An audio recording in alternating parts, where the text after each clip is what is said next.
अक्षय तृतीया के दिन कौन से दो ग्रह अपनी उच्च राशि में होते हैं? अक्षय तृतीया के दिन भगवान कृष्ण ने क्यों युधिष्ठिर को अक्षय पात्र दिया था? अक्षय तृतीया के दिन भगवान कृष्ण ने अपने मित्र सुदामा को क्या विशेष चीज प्रदान की थी? अक्षय तृतीया के दिन क्या करने से आपका जीवन बदल सकता है? अक्षय तृतीया को इतना महत्वपूर्ण क्यों माना जाता है?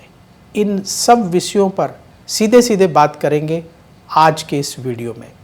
नमस्कार, आप सबका एस्ट्रो तक में बहुत बहुत स्वागत है। मैं हूं प्रवीण मिश्र। अक्षय तृतीया, जैसा कि आप जानते हैं कि हर साल वैशाख मास के शुक्ल पक्ष की तृतीया तिथि को मनाई जाती है। लेकिन इस तिथि का इतना महत्व क्यों है?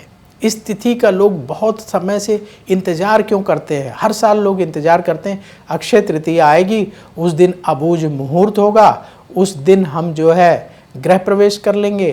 कुछ लोग कहते हैं उस दिन हम अपनी नई गाड़ी खरीद के लाएंगे, कुछ लोग कहते हैं उस दिन हम सोना खरीदेंगे, चांदी खरीदेंगे, कुछ लोग कहते हैं हम दान करेंगे। तरह तरह की प्लानिंग लोग करते हैं। क्यों महत्वपूर्ण है ये तिथि? क्यों इस दिन अबूझ मुहूर्त होता है? क्यों इसका लाभ उठाने के लिए लोग जो है इस तिथि का इंतजार करते हैं?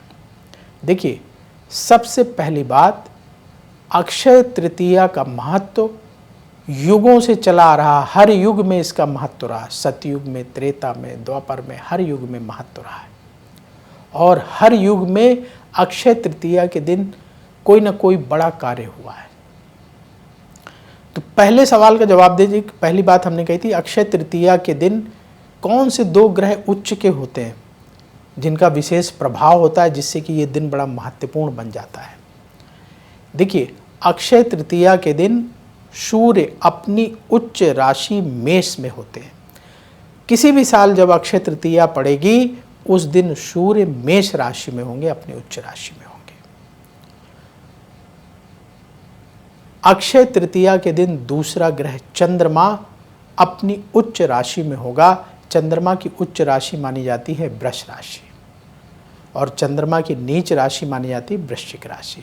ऐसे ही सूर्य की उच्च राशि मानी जाती है मेष राशि, और नीच राशि मानी जाती है तुला राशि। तो सूर्य अपनी उच्च राशि मेष में होंगे, चंद्रमा अपनी उच्च राशि वृष में होंगे जब भी अक्षय तृतीया मनाई जाएगी किसी भी साल। दो ये महत्वपूर्ण ग्रह अपनी उच्च राशि में होते हैं, इसलिए इस दिन विशेष ग्रह योग बनते हैं। अक्षय तृतीया के दिन भगवान कृष्ण ने युधिष्ठिर को अक्षय पात्र प्रदान किया था। ऐसा पात्र, ऐसा बर्तन जिसमें कि हमेशा अन्न बना रहता था, अन्न की कमी नहीं होती थी। अक्षय पात्र था वो। उससे युधिष्ठिर अपने राज्य की, प्रजा की मदद करते थे। प्रजा के दुखों को दूर करने के लिए उसमें से अक्षय पात्र से निकाल करके अन्न प्रजा को प्रदान करते थे। तो अक्षय पात्र भगवान कृष्ण ने युधिष्ठिर को दिया था, और युधिष्ठिर अपने राज्य में जनता की भलाई के लिए उस अक्षय पात्र का इस्तेमाल करते थे। ऐसा कथाओं में वर्णन मिलता है।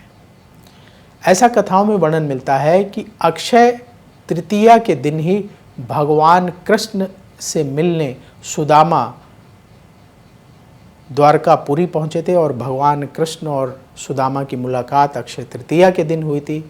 भगवान कृष्ण ने सुदामा के द्वारा लाए गए जो चावल थे, जो सुदामा जी की पत्नी ने दिया था, सुदामा जी उसको छुपा रहे थे, संकोच कर रहे थे कि भगवान कृष्ण को ना दिखाएं, ना बताएं, क्योंकि द्वारकाधीश हैं, इतने बड़े राजा हैं, और मैं उनके लिए क्या उपहार लेके आया हूँ। मेरी पत्नी ने ये जो उपहार दिया है इनके योग्य नहीं है, ये राजा है। लेकिन भगवान कृष्ण तो भगवान है, वो सुदामा जी के मन के भाव को भी समझ गए, और उन्होंने वो पोटली जो सुदामा जी ने दबा रखी थी वो निकाली, और एक मुट्ठी भर के जैसे ही उस चावल का पान किया, सुदामा जी को एक लोक दे दिया। तो उस दिन कहते हैं अक्षय तृतीया ही थी जब भगवान कृष्ण ने सुदामा जी को सारे वैभव प्रदान किए थे, सारे दुख उनके दूर कर दिए थे। उस दिन अक्षय तृतीया ही थी।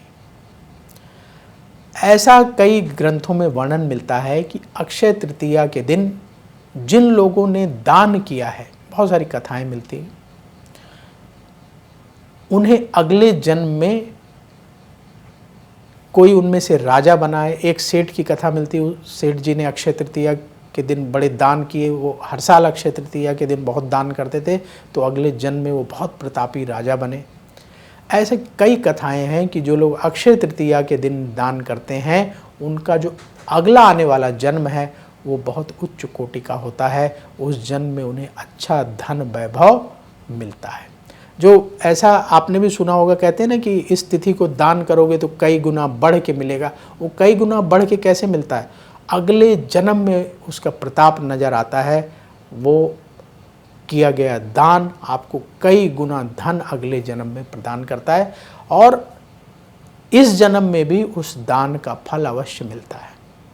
जैसे आपने बैंक में डिपॉजिट किया तो उसका जो इंटरेस्ट है वो समय रहते बढ़ता चला जाता है। जितना समय तक डिपॉजिट रहेगा उतना ज़्यादा बढ़ेगा, जितना ज़्यादा आप डिपॉजिट करते जाएंगे उतना ज़्यादा बढ़ता जाएगा। इसी तरीके से आप जितना ज़्यादा दान करते जाएंगे उतना ही ज़्यादा आपका पुण्य बढ़ता जाएगा। और जो लोग अक्षय तृतीया के दिन दान करते हैं उन्हें विशेष पुण्य की प्राप्ति होती है, और अगला जन्म उनका बहुत ही वैभवशाली होता है। तो अक्षय तृतीया का बड़ा महत्व है, इसीलिए इस दिन दान किया जाता है। और क्योंकि अक्षय तृतीया का दिन बहुत शुभ माना जाता है, इसीलिए ये परंपरा चल पड़ी कि इस दिन जो है आप कोई भी शुभ काम कर लीजिए, विवाह कर लीजिए, गृह प्रवेश कर लीजिए, नई गाड़ी खरीद लाइए, प्रॉपर्टी का सौदा कर लीजिए, ज़मीन खरीद लीजिए, फ्लैट खरीद लीजिए, क्योंकि ये दिन शुभ होता है। तो एक परंपरा चली आई कि चलो शुभ दिन है, इस दिन हम कोई बड़ा काम कर लेते हैं, शादी विवाह कर लेते हैं, कोई प्रॉपर्टी खरीदनी है तो खरीद लेते हैं, नई गाड़ी लानी है तो लेके आ जाते हैं। तो मनुष्य क्या है कि अपनी इच्छाओं की पूर्ति करना चाहता है और चाहता है सब कुछ अच्छा हो, तो अच्छे दिन को चुनते हैं। तो एक परंपरा आ गई कि अक्षय तृतीया के दिन लोग खरीदारी करने लगे, और सोना बड़ा महंगा होता है तो अक्षय तृतीया के दिन खरीदने लगे। और थोड़ा सा कुछ लोगों ने सपोर्ट कर दिया कि कई गुना बढ़ेगा, तो ऐसा भाव आ गया कि अक्षय तृतीया के दिन स्वर्ण खरीदेंगे तो कई गुना बढ़ेगा और सोना खरीदेंगे हम। अक्षय तृतीया का दिन शुभ है, तो इस दिन आप कोई भी शुभ काम कर सकते हैं, खरीदारी भी कर सकते हैं। लेकिन खरीदारी गौड़ है, सेकेंडरी है। जो पहली चीज़ है वो है दान करना, पूजा पाठ करना।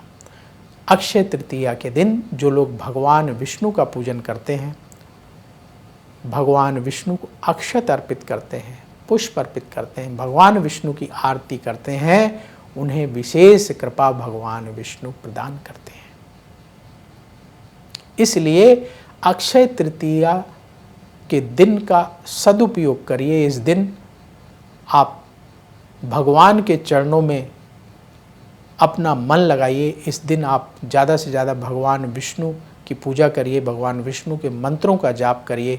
इस दिन जितना संभव हो, जितना आपका बजट अलाउ करे, उतना दान अवश्य करिए। तो ये अक्षय तृतीया आपके आगे आने वाले समय को और बेहतर बनाएगा, इस जन्म में भी और अगले जन्म में भी इसका पुण्य आपको अवश्य प्राप्त होगा। अक्षय तृतीया से संबंधित और कोई आपके मन में सवाल हो तो कमेंट बॉक्स में ज़रूर लिखिएगा, और राधे राधे लिखना ना भूलें, क्योंकि राधे राधे लिखेंगे तो आपको पॉजिटिव एनर्जी मिलेगी, राधा रानी की कृपा प्राप्त होगी। इसलिए राधे राधे, श्री राधे, जो भाव आए आप माँ राधा रानी के चरणों में निवेदन करते हुए आप राधे राधे लिखिए। और अक्षय तृतीया से संबंधित कोई सवाल है तो कमेंट बॉक्स में ज़रूर लिखिएगा। ये वीडियो आपको कैसा लगा आप कमेंट बॉक्स में ज़रूर लिखिएगा। आपके पास कोई अक्षय तृतीया से संबंधित कोई अच्छी जानकारी है तो वो भी कमेंट बॉक्स में लिखिएगा, हम उसे भी कार्यक्रम में शामिल करने का प्रयास करेंगे। और अगर आप कुछ जानना चाहते हैं अक्षय तृतीया के बारे में, वो भी लिखिएगा, आपके सवालों के जवाब देने का प्रयास करेंगे। तो अभी वक्त हो गया है विदा लेने का। एस्ट्रो तक देखते रहिए और अपने करीबी लोगों के साथ ज़रूर ये वीडियो शेयर करिए। राधे राधे लिख करके शेयर करिए, उन्हें इस वीडियो से लाभ भी प्राप्त हो और वो भी राधे राधे लिखेंगे तो राधा रानी की कृपा, राधा जी का आशीर्वाद हम सबको मिलेगा। तो मुझे दीजिए अनुमति, बोलिए जय श्री राधे। अगर आप मुझसे जुड़ करके अपनी समस्याओं का समाधान चाहते हैं और चाहते हैं कि आपकी समस्याओं को ज्योतिष के माध्यम से सुलझाया जाए, तो आप हमसे संपर्क कर सकते हैं, जुड़ सकते हैं एस्ट्रो